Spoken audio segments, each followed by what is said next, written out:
નમસ્કાર, હું તો બોલીશમાં હું રોનક પટેલ આપનું સ્વાગત કરું છું.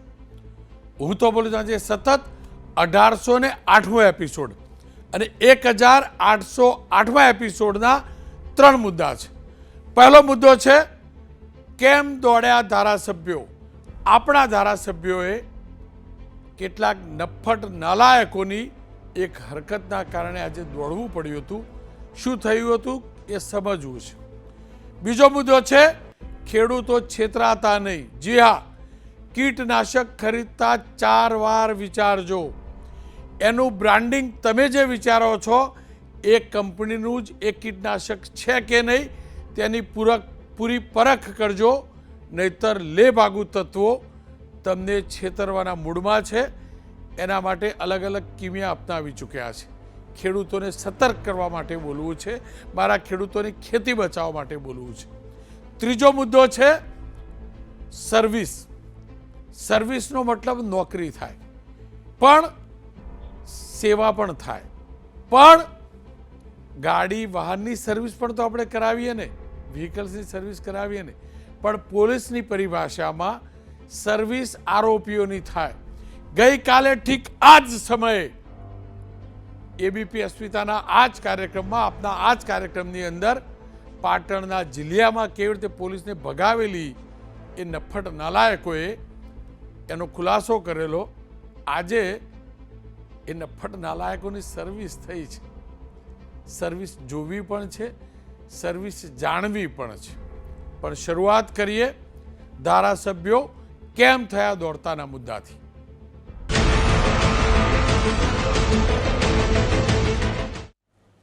રાજ્ય વિધાનસભાની અંદર બજેટ સત્ર ચાલી રહ્યું છે. આવતીકાલથી 3-4 દિવસનું વેકેશન છે. આજે વેકેશન પહેલાંનો અંતિમ દિવસ હતો. 9 વાગ્યાથી સત્ર શરૂ થવાનું હતું. વિધાનસભાના દ્રશ્યો જોજો. 9 વાગે ધારાસભ્યો સમયસર પહોંચે છે, મંત્રીઓ સમયસર પહોંચે છે, બધું સામાન્ય ચાલતું, બધું સામાન્ય જોવા. પણ અચાનક જ દોડધામ શરૂ થઈ જાય છે. મંત્રીઓ બહાર નીકળવા લાગે છે, ધારાસભ્યો સીડી ઉતરીને ચાલે છે. સામાન્ય સંજોગોમાં લિફ્ટમાં ઉતરતા હોય છે. જે મુલાકાતીઓ છે એ ઉતરવા લાગે છે. આપ જોઈ શકો છો એક ધારાસભ્ય, એક મંત્રી સીડી ઉપરથી ઉતરીને બહાર નીકળવા લાગે છે. તમામ લોકો ચિંતામાં પણ દેખાય છે, ચહેરા ઉપર સહજ ચિંતા પણ દેખાય છે. પરંતુ કારણ શું? પત્રકારો બહાર હતા, પત્રકારો પણ વિચારતા હતા, કારણ કે ઠીક બેલ વાગવાની તૈયારી હતી વિધાનસભાની. એ જ સમયે આ પ્રકારની દોડધામ. પોલીસ બંદોબસ્ત ગોઠવાઈ જાય છે, ડોગ સ્ક્વોડ આવી જાય છે, બોમ્બ સ્ક્વોડ આવી જાય છે, તપાસ શરૂ થાય છે. આ કેમ? આ એટલા માટે કે જે પ્રકારે અગાઉ આપણે જોતા રહ્યા છીએ અલગ અલગ સંસ્થાઓમાં, ઠીક એ જ પ્રકારે કેટલાક નફ્ફટ નાલાયકોએ ઈમેલ કરીને ધમકી આપેલી. આપ જોઈ શકો છો આ ઈમેલની કોપી. અને ઈમેલ હતો આપણી વિધાનસભાને બોમ્બથી ઉડાડી નાખવાનો. આવા ઈમેલ પહેલાં પણ આવી ચૂક્યા છે, અલગ અલગ સંસ્થાઓને લગતા આવ્યા છે. પણ આજે 1 કલાક 9 વાગે સત્ર શરૂ થવાનું હતું, એના સ્થાને 10 વાગે સત્રના આજના દિવસનો પ્રારંભ થયો. 1 કલાક બગડ્યો છે આપણી રાજ્ય વિધાનસભાનો. એક મિનિટ આપણી વિધાનસભાની કિંમતી હોય છે, કારણ કે આ ધારાસભા છે. ધારા થાય છે ત્યાં ધારા નક્કી થાય છે, કાનૂન બને છે, બજેટ ઉપર ચર્ચા થવાની હોય છે, આપણી સમસ્યાઓની ચર્ચા થવાની હોય છે. પણ પહેલો જ સવારનો કલાક આ ઈમેલે બગાડ્યો. જો કે તમામ ધારાસભ્યોને સલામત સ્થળે બેસાડવામાં આવ્યા અને ચકાસણી થઈ. ઉચ્ચ અધિકારીઓ પોલીસના પહોંચ્યા. આપ હોલની અંદર જુઓ છો, એક હોલની અંદર તમામ ધારાસભ્યોને એકઠા કરવામાં આવ્યા જ્યાં સુધી પૂરી ચકાસણી ન થઈ અને ચકાસણી બાદ પોલીસની એનઓસી ન મળી સબ સલામતની. પણ ધારાસભ્યોનું શું કહેવું હતું એ પણ તો જોઈ લઈએ પહેલાં. કાંઈ એવું છે નહીં ભાઈ, આ તો રામ રાખીને કોણ ચાખે અને પાછું કંઈ છેડથાવ નહીં. અમને હમણાં પરમિશન આપે ધારાસભ્ય બધા ગોતવા જાય બોમ્બ. આ તો પરમિશન નથી આપતા. કાંઈ આમાં કાંઈ બીવાનું કાંઈ છે નહીં ભાઈ. આ ધમકીવાળા આવે ને એ કાંઈ કામ કરવાવાળા કોઈ ધમકી ન આપે ભાઈ. એકવાર સમજજો તો આ ધમકી બીમકીવાળાને કહો. અને એમાંય આ સરકાર છે ને ભારતીય જનતા પાર્ટીમાં આ શક્ય નથી. અમુક એવા તત્વો હોય છે કે જે આ શાંતિ દોડવાનું કામ કરતા હોય છે અને પ્રજાને ગેરમાર્ગે દોરીને પ્રજાને ડરાવવાનું કામ કરી રહ્યા છે. ખરેખર આવા અસામાજિક તત્વો હોય એને ગંભીરતાથી લઈને સરકારે એમને કડક કાર્યવાહી કરવી જોઈએ અને સાથે સાથે આવા જે તત્વો હોય એ પ્રજાને જનતાને ડર પેદા કરવા માટે પણ આવા કૃત્ય કરતા હોય છે. આ બહુ જ ગંભીર ઘટના કહેવાય. ગુજરાતની વિધાનસભા જેવી મહત્વપૂર્ણ બંધારણીય સંસ્થાને બોમ્બથી ઉડાવી દેવાની ધમકી પણ મારવી એ તો બહુ જ દુર્ભાગ્યપૂર્ણ છે. આ બાબતમાં અમારો સરકારને ખુલ્લો સ્પષ્ટ ટેકો છે. જે કાંઈ કાર્યવાહી કરવાની હોય એ કડકમાં કડક થવી જોઈએ. જે રીતે ગુજરાત અત્યારે સમગ્ર દેશમાં આગળ વધી રહ્યું છે એ કેટલાક જે હશે ડિસ્ટર્બ કરાય એમને કદાચ ગમતું ન હોય, પણ આવું જે કર્યું હશે એમને ખરેખર એને પકડીને એને પાઠ ભણાવજો ને એને સજા પણ થવી જોઈએ. દુનિયામાં માણસના માઇન્ડ બધાના હરખા નથી હોતા. અમુક માણસ એવા હોય અકોણા મેસેજ કરીને મૂકી દઈએ અને સરકાર કામે લાગી જાય. મૂળ આ હેતુ આ એ ભાઈમાં કાંઈ બીજું છે નહીં. સરકારનું કામ કરવું પડે એનું કામ કર્યા કરે. આપણા મોરબીના ધારાસભ્ય શ્રી કાંતિભાઈ તો કેન્સર સામે લડી રહ્યા છે. સારવાર કરી આજે પરત ફર્યા હતા, પણ સવારે એમને પણ આ સમાચાર મળ્યા. સીડીથી ઉતરતા ધારાસભ્ય જુઓ છો. ખેર, આજે ન માત્ર વિધાનસભા પણ ધમકીના જે ફોન આવ્યા એમાં મુન્દ્રા પોર્ટ અને અમદાવાદની સ્કૂલોને પણ ધમકી અપાઈ. મુન્દ્રા પોર્ટ પર તપાસ હાથ ધરવામાં આવી. સાથે જ અમદાવાદ શહેરની 19 અને ગ્રામીણ વિસ્તારની 4 સ્કૂલોને પણ બોમ્બની ધમકીનો ઈમેલ મળ્યો. શાળાઓમાં બપોરે 1:11 બોમ્બ બ્લાસ્ટ થશે, તમામ બાળકોને બચાવી લેજો.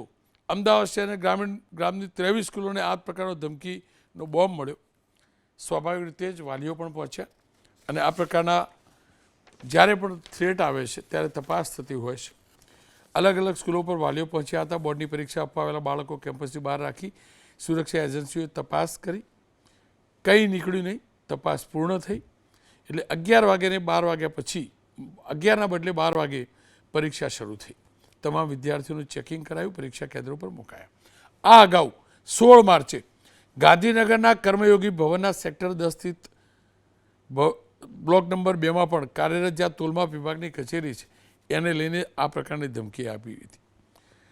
13 માર્ચે ભરૂચ કોર્ટને પણ ફરીથી ધમકી મળી હતી. 12 માર્ચે અમદાવાદ મેટ્રોપોલિટન કોર્ટને પણ આ પ્રકારનો ધમકીનો ઈમેલ મળ્યો હતો. 10 માર્ચે વડોદરા જિલ્લાની યુનિવર્સિટી પારુલ યુનિવર્સિટીએ પણ ધમકી મળી હતી, જેમાં કશું નીકળ્યું નહોતું. સુરત શહેરની સાથે બારડોલી પાસપોર્ટ ઓફિસને પણ આ પ્રકારની ધમકી મળી હતી. સુરત પાસપોર્ટ ઓફિસમાં અંગ્રેજી અને ગુજરાતીમાં ધમકીભર્યો ઈમેલ મળ્યો હતો.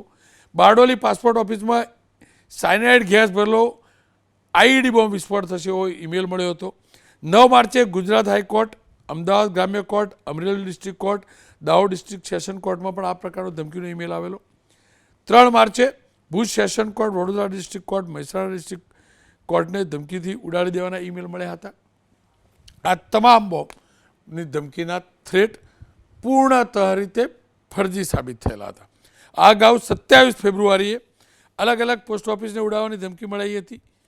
વલસાડ, નવસારી, નાગતલાવડી વિસ્તારની post office, Surendranagar post office, Surat post office, Bhavnagar post office, Jamnagar post office. 17 ફેબ્રુઆરીએ રાજ્યની 6 કોર્ટોમાં પણ આ પ્રકારની ધમકી મળી હતી. 16 ફેબ્રુઆરીએ અમદાવાદ, વડોદરાની 30 થી 35 શાળાઓને ધમકી મળી હતી. સવાલ એ છે કે આ પ્રકારની નફટાઈ અને નલાયકી કરે છે કોણ? જોકે અત્યાર સુધી આટલી ધમકીમાં આપણી પોલીસને એકવાર ચોક્કસથી સફળતા મળી છે, એક નફ્ફટને પકડવામાં. અમદાવાદ સાયબર ક્રાઇમે ભય ફેલાવનાર આખા કાંડની અંદર સૌરવ બિસ્વાન નામના આરોપીને પકડ્યો હતો. પશ્ચિમ બંગાળનો આ નફ્ફટ ઘણી મહેનત પછી પોલીસે એને પકડેલો. એની પાસેથી router, mobile, laptop, hard disk સહિતનો સામાન મળ્યો હતો. સૌરભ વિશ્વાસે પોતાના જ ઈમેલ આઈડીનો સેકન્ડરી કે રિસ્ટોર આઈડી તરીકે ઉપયોગ કરી વર્ષો પહેલાં જે આઈડી બનેલા હોય એને હેક કરી બાંગ્લાદેશમાં તેના બનાવીને વેચેલા, જેને ભારત વિરોધી લોકોને આવા હેક કરેલા ઈમેલ આઈડી પાસવર્ડ આપી USDTની અવેજમાં આપ્યા હતા, જેનો ઉપયોગ કરી આ પ્રકારની ધમકી અપાતી હતી. તમામ ચકાસણી પોલીસ કરી રહી છે. પણ દુઃખની વાત એ છે આપણે આપણા ઈમેલ એડ્રેસ જૂના ખોલીએ છીએ, જે ઓપરેટ નથી જ કરતા, એને બંધ નથી કરતા, એનો દુરુપયોગ પણ થાય છે અને આવા ઈમેલ એડ્રેસ વેચાય પણ છે. જો કે અત્યાર સુધીમાં એકમાત્ર કેસની અંદર આપણે પકડી શક્યા છીએ. એ સિવાય આપણે આ નફ્ફટો સુધી પહોંચી નથી શક્યા અને ઘણું કોમ્પ્લિકેશન પણ છે. ટેકનોલોજીનો સહારો આપણે પણ લઈ શકીએ, પણ કદાચ 2 ડગલા આગળ છે આ લોકો આપણાથી, આ નફ્ફટો, એટલે જ આપણને ધમકી મળે છે, આપણે ડિસ્ટર્બ થઈએ છીએ. ડૉક્ટર CJ ચાવડા ધારાસભ્ય છે બીજેપીના, ઇમરાનભાઈ ખેડાવાલા ધારાસભ્ય છે કોંગ્રેસના, RB બ્રહ્મભટ્ટ સાહેબ પૂર્વ IPS અધિકારી છે. આપ ત્રણેયનું સ્વાગત છે. આપ ત્રણેય સાથે વાત કરું એ પહેલાં ચાવડા સાહેબ અને ખેડાવાલા સાહેબ, આ બંને સાંભળી લો ફરી એકવાર. તમારા સાથી ધારાસભ્ય આપણા હીરાલાલ સોલંકીએ શું કહ્યું? કાંઈ એવું છે નહીં ભાઈ, આ તો રામ રાખીને કોણ ચાખે અને પાછું કંઈ છઠ થવાની. અમને હમણાં પરમિશન આપે ધારાસભ્ય બધા ગોતવા જાય બોમ્બ, આ તો પરમિશન નથી આપતા. કાંઈ આમાં કંઈ બીવાનું કંઈ છે નહીં ભાઈ. આ ધમકીવાળા આવે ને એ કાંઈ કામ કરવાવાળા કોઈ તો ધમકી ન આપે ભાઈ. એકવાર સમજો તો આ ધમકી બીમકીવાળાને કહો. અને એમાંય આ સરકાર છે ને ભારતીય જનતા પાર્ટીમાં આ શક્ય નથી. આવું ના હોય, આવું ના હોય. કોઈ હોદવા ના જાય ધારાસભ્ય. ચાવડા સાહેબ, ખેડાવાલા સાહેબ, ધારાસભ્ય બોમ્બ શોધવા નીકળે. લોકો તો બોર્ડ માર્ક ધારાસભ્યને શોધી રહ્યા છે, વિસ્તારમાં ના જતા હોય તો, અને ધારાસભ્ય બોમ્બ શોધવા થોડો નીકળે. ખેર, હીરાભાઈએ બહુ હળવા અંદાજમાં કહ્યું. પણ ચાવડા સાહેબ, આ પ્રકારની વારંવાર થ્રેટ, આટલી ટેકનોલોજી આપણી પાસે, આપણી પોલીસ સતર્ક છે, હું ના નથી પાડતો. હવે કદાચ આપણે ટેવાયા પણ લાગીએ છીએ, પણ ડર એ પણ તો રહે ને. વાઘ આવ્યો એ પણ તો કહેવત કોઈ વાર સાચી પડેનો ડર તો રહે ને. શું કારણ અને કેટલી ગંભીરતાથી સરકારે આ લેવું જોઈએ? જે પણ ટેકનોલોજી હોય એ નફ્ફટો પાસે હોય તો આપણી પાસે કેમ નહીં?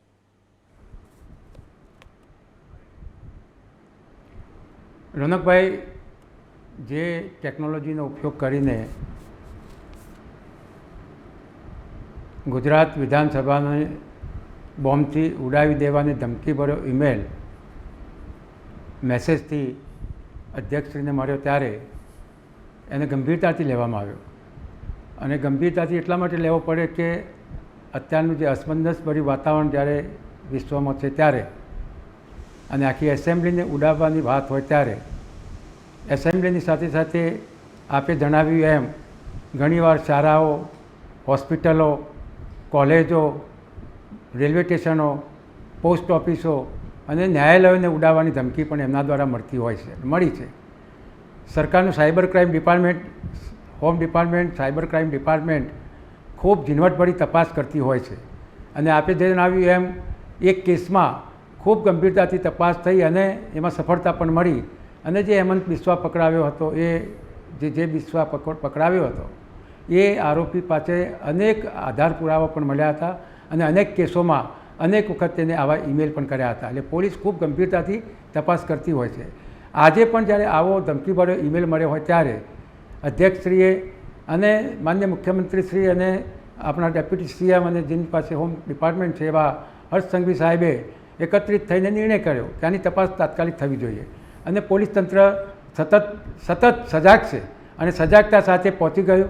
DGP હોય, DIG હોય, DSP હોય, તમામ ઉચ્ચ પોલીસ અધિકારીઓ હાજર થઈને પોલીસ કુમક સાથે અને ડોગ સ્ક્વોડ સાથે આવીને એસેમ્બલીમાં તપાસ કરીને પછી એકાદ કલાક થોડી સફળતા મળ્યા પછી તપાસ થયા પછી લાગ્યું કે આમાં કંઈ તથ્ય નથી.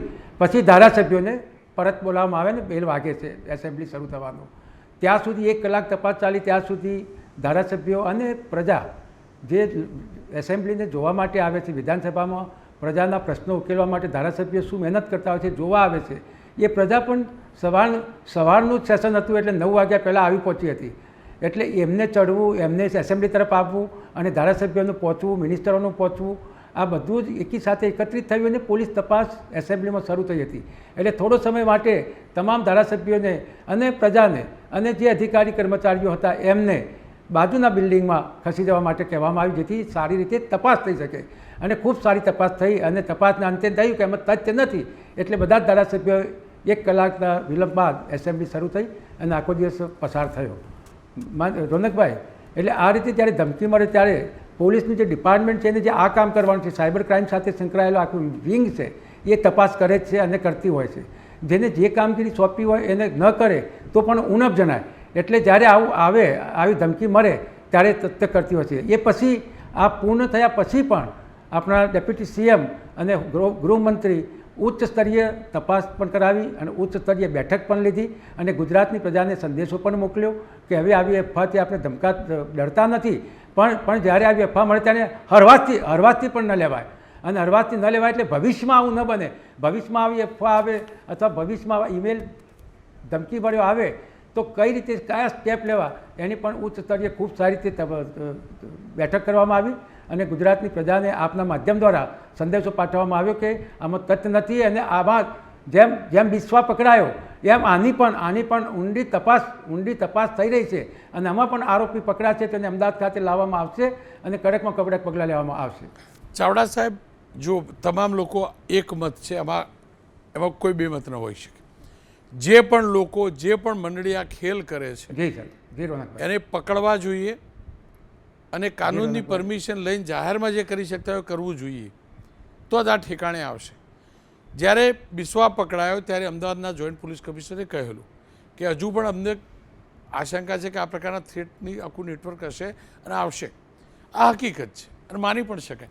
પણ સવાલ મારો બીજો એ છે કે મારા દેશ, મારા પ્રદેશની સિસ્ટમ મોટી કે આ નફ્ફટો પાસેની સિસ્ટમ મોટી? ખોટો મોટો કે સાચો મોટો? પાપ મોટું કે પુણ્ય મોટું? કેમ ખોટા આપણી પર ભારે પડે ને આપણે આ પ્રકારે દોડવું પડે? બસ મારો સવાલ આટલો છે. કેમ આપણે પાછળ?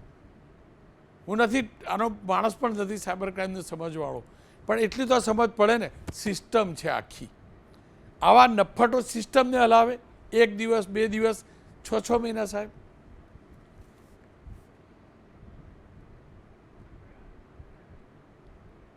રોનકભાઈ, આપની સાથે આજે નિવૃત્ત આઈપીએસ અધિકારી બ્રહ્મભટ્ટ સાહેબ પણ ઉપસ્થિત છે. એ આમાં વિશેષ વાત કહી શકશે. હું એટલું ચોક્કસ કહું કે પરદેશમાં રહીને, વિદેશમાં રહીને આવા જે વિકૃત માનસ ધરાવતા અને અસામાજિક માનસિકતા ધરાવતા અને દેશ પ્રત્યે નફરત ધરાવતા લોકોનું આ કારતૂસ હોઈ શકે, આ કર્મ હોઈ શકે. અને એના માટે 24 કલાક એ લોકોની ટીમ અને પરદેશ વિદેશના ફંડ સાથે આ કામ કરતી હોય છે. પરંતુ ગુજરાતમાં જ્યારે આપણને આવા ધમકીભર્યા ઈમેલ મળ્યા છે ત્યારે આપણે દરેકમાં સફળતા પણ પ્રાપ્ત કરી છે. તાત્કાલિક આપણે એની તપાસ પણ કરી છે. તથ્ય ન જણાયું હોય તો પણ આપણે સમયસર તપાસ કરીને લોકોને જાણ પણ કરી છે. અને તથ્ય જણાવ્યું હોય ત્યારે આપણે કહ્યું એમ એકાદ બે કેસ પકડી લાવીને વિશેષ તપાસ પણ હાલ ચાલી રહી છે. આ કેસમાં પણ ઉચ્ચ સ્તરીય તપાસ હાથ ધરવામાં આવી છે અને ચોક્કસ મને વિશ્વાસ છે કે એમાં પણ સફળતા મળશે. ચાવડા સાહેબ, આપનો ખૂબ ખૂબ આભાર. જો તમને પણ તપાસની જાણકારી હોત કે મને પણ હોત તો પણ હું અહીંયા ચર્ચા નહીં કરતે, કારણ કે એની ચર્ચા ન જ થવી જોઈએ. કયા પ્રકારે તપાસ થઈ રહી છે, શું કાઢી શકાય, ન જ થવી જોઈએ, ગુપ્તતા હોવી જોઈએ. ઇમરાનભાઈ મારી સાથે જોડાય. ઇમરાનભાઈ, ડર લાગેલો કે પછી હીરાલાલ કહેતા હતા? હાજી રોનકભાઈ. ઇમરાનભાઈ, ડર લાગેલો કે હીરાભાઈ કહેતા હતા એમ આપણે શોધવા નીકળી જઈએ? નહીં, રોનકભાઈ, આજની જે વિધાનસભાની જે ઘટના બની છે તે ઘટનાને જોઈને મને એવું લાગી રહ્યું છે કે ગુજરાતના અંદર લો એન્ડ ઓર્ડરની પરિસ્થિતિ દિવસે ને દિવસે કથળી રહી છે. જે પ્રમાણે અત્યાર સુધી શાળાઓના અંદર, કોર્ટના અંદર, એરપોર્ટ, રેલવે સ્ટેશન, પોર્ટ અને દરેક જગ્યાએ બોમ્બ ઈમેલથી, ધમકીભર્યા ઈમેલથી બિલ્ડિંગને ઉડાવવાની અત્યાર સુધી આપણને ફરિયાદો મળી છે.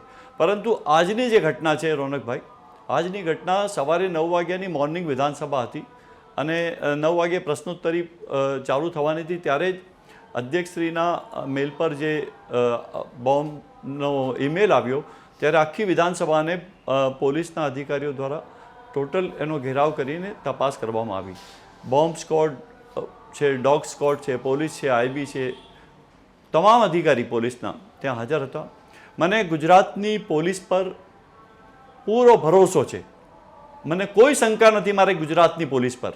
એ પોતાનું કામ સારી રીતે કરી જ રહી છે. અને આજે પણ જ્યારે વિધાનસભાના અંદર જ્યારે બોમ્બની જે ઈમેલ ભર્યો, બોમ્બની જે ઘટના આપણને મળી, ઈમેલ મળ્યો ત્યારે આપને કહું કે ગુજરાતની સમગ્ર પોલીસ બિલકુલ જે પ્રમાણે કામગીરી કરતી હતી એનાથી તમામ લોકોને સંતોષ છે.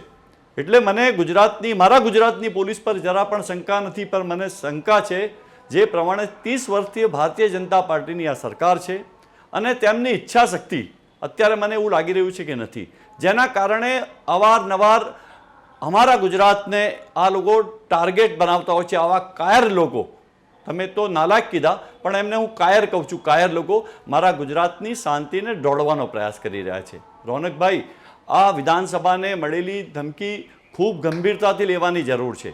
અત્યાર સુધી સમગ્ર ગુજરાતના અંદર જ્યાં જ્યાં ધમકીઓ મળી છે, સ્કૂલ, શાળા, કોલેજ, એરપોર્ટ હોય કે દરેક જગ્યાએ પોર્ટના ઉપર, તેને પણ સરકારે અને પોલીસ તંત્રએ ખૂબ ગંભીરતાથી લીધી છે. એક ગુનેગારને પશ્ચિમ બંગાળથી પકડીને લઈ આવ્યા છે, પરંતુ જેના તપાસ અને ઊંડાણપૂર્વક તપાસ થવી જોઈએ, મને લાગે છે એ તપાસ અત્યારે પણ નથી થઈ રહી. એના અંદર અત્યારે એવું લાગી રહ્યું છે કે જે પ્રમાણે જે પોલીસને કામગીરી કરવાની છે, પોલીસ પોતે કામગીરી કરી રહી છે, પરંતુ રાજકીય માણસો જેમની ઈચ્છા શક્તિ નથી. હું આજે બીજી વખત આ શબ્દો દોહરાઈ રહ્યો છું કે 30 વર્ષથી ભારતીય જનતા પાર્ટીની સરકાર છે અને એ લોકોને અત્યારે કંઈ પડી નથી, પ્રજાની કંઈ પડી નથી.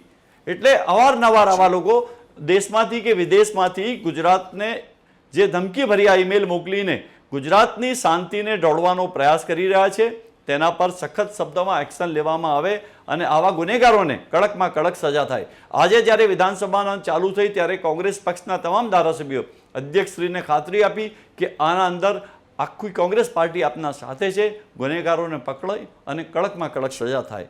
એટલે અત્યારે કોઈ રાજકીય વિષય નથી આ, પરંતુ જે પ્રમાણે જે સરકારો છે એના ઉપર આંગળી ચીંધવાનો પ્રશ્ન ઉપસ્થિત થાય છે. એટલા માટે કે અત્યારે જે પરિસ્થિતિના અંદર સમગ્ર ગુજરાતના અંદર આજે સ્કૂલના અંદર જ્યારે બાળકો એક્ઝામ આપવા જાય ત્યારે તેમની એક્ઝામ ખરાબ થાય, જ્યારે એરપોર્ટ પર જાઓ તો તમને 2-3 કલાક ડીલે થઈ જાઓ, રેલવે સ્ટેશન પર બોમ્બની જ્યારે ધમકી મળે છે ઈમેલ, ત્યારે આપણે આખા સિસ્ટમને જે આ લોકો ડિસ્ટર્બ કરી દે છે. ત્યારે આપણા પાસે ગુજરાત પાસે અદ્યતન સામગ્રી સાથેના આપણા જે પણ પોલીસ સાથેના સોર્સિસ છે એ ખૂબ જ મજબૂત છે.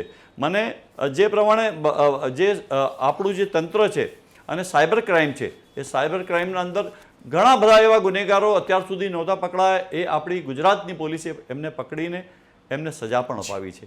ત્યારે મને સરકાર પાસે મારે આ વિનંતી છે, ગુજરાતની 6.5 કરોડની પ્રજા માટે હું બોલી રહ્યો છું કે મારા ગુજરાતની 6.5 કરોડની પ્રજાની જવાબદારી આ સરકારની છે. આવી ઘટનાઓ બને છે તે રોકવાની જવાબદારી સરકારની છે. એટલે સરકારે આને ખૂબ ગંભીરતાથી લેવાની જરૂર છે અને આવા તત્વોને તાત્કાલિક કોઈ બી રાજ્યમાં હોય કે વિદેશમાં હોય તેને લાવીને કડકમાં કડક સજા કરે અને આવી ઘટના બનતી રોકે એવું રોનકભાઈ આપના માધ્યમથી આ સરકારને હું કહી રહ્યો છું. સીજે ચાવડા સાહેબની બી વાત સાંભળી, હીરાભાઈ સોલંકીની બી વાત સાંભળી કે ધારાસભ્ય કોઈ બોમ્બ શોધવા જાય કે નહીં જાય. ધારાસભ્યને બોમ્બ શોધવા જવાની જરૂર નથી. આપણી ગુજરાતની પોલીસ છે, સક્ષમ અને મજબૂત છે, એ પોતે પોતાની જે કામગીરી જેમને સોંપેલી છે એ કરે જ છે. પરંતુ જેના પાસે રાજકીય પીઠબળ છે, રાજકીય માણસો છે અને આજે સત્તામાં બેઠા છે, સત્તાના અંદર એ લોકો એ પ્રમાણે બેઠા છે આજે કે પોલિટિકલી પણ મને લાગી રહ્યું છે કે અંદર કંઈ ને કંઈ અંદર ભારતીય જનતા પાર્ટીના અંદર બી લોકોના અંદર એકબીજાના મંત્રીઓના અંદર કે ધારાસભ્યોમાં કે સંસદ સભ્યોમાં અસંતોષ જેવું લાગી રહ્યું છે. એટલે મને લાગી રહ્યું છે કે આ ઘટનાઓ બને છે તેને રોકવા માટે નિષ્ફળ રહે છે. રોનકભાઈ, એક મિનિટ મારી વાત સાંભળો. આવી ઘટનાઓ બની છે હવે તો વારંવાર આવી ઘટનાઓ ના બને અને ખાસ કરીને મારે એ કહેવાનું કે હવે આપણે ક્યાં સુધી આ બધું સહન કરતા રહીશું. એટલે કોઈ દિવસ કદાચ ભગવાન ના કરે, ઈશ્વર ના કરે, અલ્લાહ ના કરે અને કોઈ આવી ઘટના બની જાય અને જે લોકો જે અત્યારે જે આ કાયર લોકો જે ટાર્ગેટ જે વિસ્તારોને બનાવે છે, જે જગ્યાઓ પર ટાર્ગેટ બનાવે છે, ત્યાં હજારોની સંખ્યામાં લોકો હોય છે. એટલે તેમની સેફટી, સલામતી, સુરક્ષાની જવાબદારી રોનકભાઈ સરકારની છે. ઇમરાનભાઈ, આપનો ખૂબ ખૂબ આભાર. બ્રહ્મભટ્ટ સાહેબ મારી સાથે જોડાયા. બ્રહ્મભટ્ટ સાહેબ, સ્વાભાવિક રીતે જ પેચીદો મામલો પણ છે, ટેકનોલોજી વિશે હું પણ નથી જાણતો, પણ જે પ્રકારની સ્થિતિ સર્જાય છે, હું જરાય નથી કહેતો કે પોલીસ નહીં જ કરતી હોય પ્રયાસ.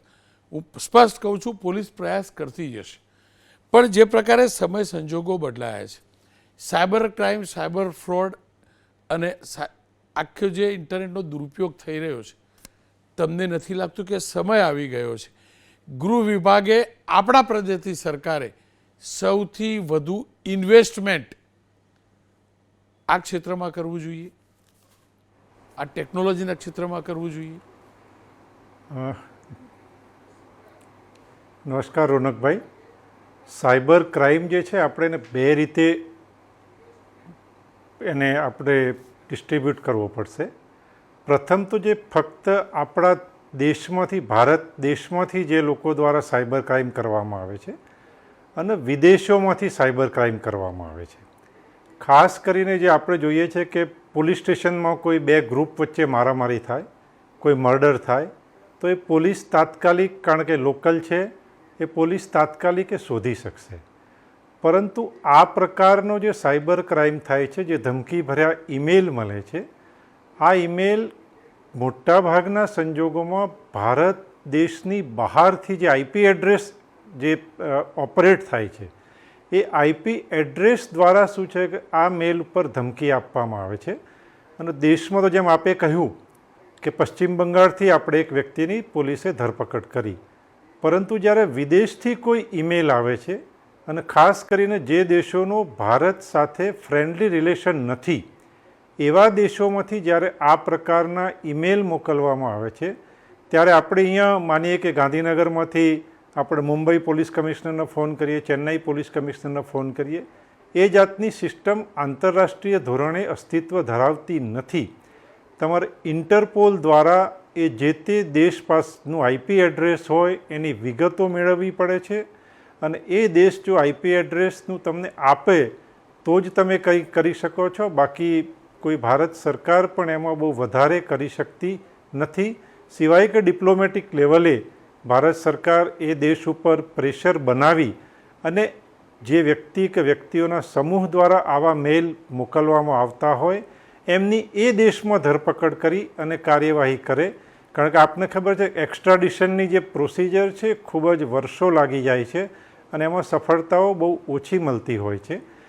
બીજું કે જે કેટલાક વ્યક્તિઓ હતાશ હોય છે, વિકૃત માનસિકતા ધરાવતા વ્યક્તિઓ હોય છે, આવા વ્યક્તિઓ દ્વારા મોટે ભાગે આ પ્રકારના ઈમેલ મોકલી અને પ્રજાને ભયભીત કરવાની કોશિશ કરવામાં આવતી હોય છે. હું અંગત રીતે માનું છું કે કોઈ એક ગામમાં કોઈ ખૂણામાં એક ખૂનની કોશિશ થાય, કોઈ ખૂન થાય, એના કરતાં પણ આ જે ગુનો છે એ ખૂબ જ ગંભીર છે. કારણ કે ખૂબ મોટા પાયે વિદ્યાર્થીઓ, વાલીઓ અને કોઈ પણ સરકારી કર્મચારીઓ, આજે માનનીય ધારાસભ્યશ્રીઓ, એ મોટા પ્રમાણમાં જનતા આનાથી ડિસ્ટર્બ થાય છે અને જનતામાં એક ભયની લાગણી ફેલાય છે. પરંતુ સામાન્ય પ્રજાને એવું હોય છે કે પોલીસ કેમ શોધી શકતી નથી. રોનકભાઈ, આપણે દરેક જિલ્લાઓમાં સાયબર ક્રાઇમ પોલીસ સ્ટેશન શરૂ કર્યા છે. એક આખું cyber crime excellence centre Gujarat સરકારે શરૂ કર્યું છે. એમાં એડિશનલ ડીજીપી લેવલના અધિકારીના નેતૃત્વ હેઠળ ખૂબ મોટા પાયે જગ્યા મંજૂર કરવામાં આવેલી છે. એમાં હાર્ડવેર પણ ખરીદવામાં આવેલા છે. પરંતુ ક્યાંક જ્યારે વિદેશોમાંથી મેલ આવતા હોય છે, એ મેલ આઈપી એડ્રેસો શોધવામાં આપણને શું છે કે ખૂબ જ મુશ્કેલી પડે છે અને એ ત્યાં આપણો ડેડ એન્ડ કહીએ કે આપણે ત્યાંથી આગળ વધી શકતા નથી. એના કારણે આ પરિસ્થિતિ ઉત્પન્ન થતી હોય છે. અને ખાસ કરીને દેશમાંથી પણ જે મેલ આવે છે એ રીતે આ રીતે કેટલીક વખતે આપને ખ્યાલ છે કે જ્યારે બોમ્બ બ્લાસ્ટ થતા હતા ત્યારે એક ઈમેલ આવતો હતો, મીન્સ કે બચા શકો તો બચા લો, બરાબર, એ પ્રકારનો ઈમેલ આવતો હતો. એનાથી 2 થી 3 કે 5 મિનિટની અંદર જ દેશમાં બોમ્બ બ્લાસ્ટ થતા હતા. એ આખું નેટવર્ક પકડાયું, એના કારણથી પછી એ બંધ થયું. પરંતુ અંગત રીતે હું માનું છું એક પોલીસ અધિકારી તરીકે કે આ પ્રકારનું કૃત્ય જે લોકો કરે છે એમના માટે ખૂબ જ મોટી શિક્ષાની સેશન ટ્રાયબલ એને ગુનો બનાવી અને જન્મટીપ સુધીની શિક્ષાઓ જો શું છે કે એમાં સુધારો કાયદામાં કરવામાં આવશે તો હું માનું છું ચોક્કસપણે આ પ્રકારના ગુનાઓ બનતા અટકાવવામાં આપણને સરળતા થશે અને આપણે આ પ્રકારના ગુનાઓ શોધી શકીશું. આ પ્રકારના ગુનાઓ બનતા જે લોકો આ ગુનાઓ કરે છે એમના મનમાં પણ એક ડર બેસશે કે હું 2-5 દિવસ, 30 દિવસ કે 60 દિવસમાં હું છૂટી નહીં શકું અને મને જન્મટીપની સજા પડશે તો મારી આખી કેરિયર ખતમ થઈ જશે. બ્રહ્મભટ્ટ સાહેબ, આપનો ખૂબ ખૂબ આભાર. આજે આ મુદ્દો ચર્ચામાં લાવવા પાછળનો આશય પણ આ હતો, સતર્ક રાખવાનો, જાગૃતતા લાવવાનો. આપણા દિલ દિમાગમાં જે સવાલો ઊભા થાય છે કે કેમ પકડાતો નથી, એ અધિકારી પાસેથી, પૂર્વ અધિકારી પાસેથી જવાબ થકી સમજવાનો. એ હકીકત છે, જે પણ લોકો આ કૃત્ય કરે છે એ દેશના દુશ્મન છે, માનવતાના દુશ્મન છે. આ પ્રકારે માનવીને ભયમાં રાખવું, ભયમાં મૂકવાનું કૃત્ય કરવું, એનાથી ખરાબ વિકૃત માણસ કોઈને હોઈ શકે. બ્રહ્મભટ્ટ સાહેબ તો જન્મટીપ કહેતા હતા, ફાંસીની સજા હોવી જોઈએ, તો જ આવા લોકો ઠેકાણે આવશે. કાનૂનમાં જે સંશોધન કરવું પડે એ કરી મજબૂત કાનૂન બનાવવાની જરૂર છે. પકડી ફાસ્ટ ટ્રેકમાં કેસ ચલાવી એક બેને લટકાવેલા હશે ને તો જ આ બધા ઠેકાણે આવશે. આશાને અપેક્ષા પણ છે, ભરોસો પણ છે. એક પકડાયો છે, આવા જેટલા પણ હશે, અનેક પણ હશે, તો એ નેટવર્ક આપણી પોલીસ પકડી પાડશે અને આ સિલસિલો અટકશે.